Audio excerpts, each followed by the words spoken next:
Hey guys, welcome to our channel, and if you want to install Mozilla Firefox and make it a default browser in your PC, then this video is for you.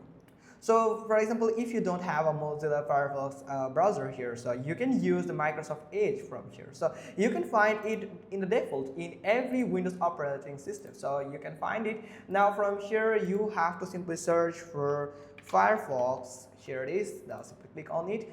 And we can find the download button here, or otherwise you can simply search for download Mozilla Firefox for Windows. You can simply search for it, and if it's for your 64-bit system, then you can simply click on Windows 64-bit and you can find download Firefox for Windows 64-bit. Now simply click on it and a setup file will be downloaded to your browser. Here it is. Now simply click on it and it will ask for the permission to install this file. So here you can see it is now installing here, so you have to wait until it installs. So when it installed, you have to do is simply, for example, it has completed the installation process. Now you have to go to the settings.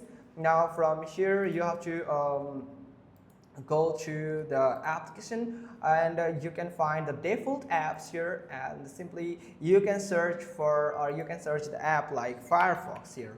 So here it is, the Firefox. So simply click on it and you can find the set default, and it will easily set that for Mozilla Firefox as your default browser. And that's pretty much easy. Hope you found this video helpful. If so, then give us a thumbs up. Don't forget to subscribe our channel, and thanks for watching. Till next time.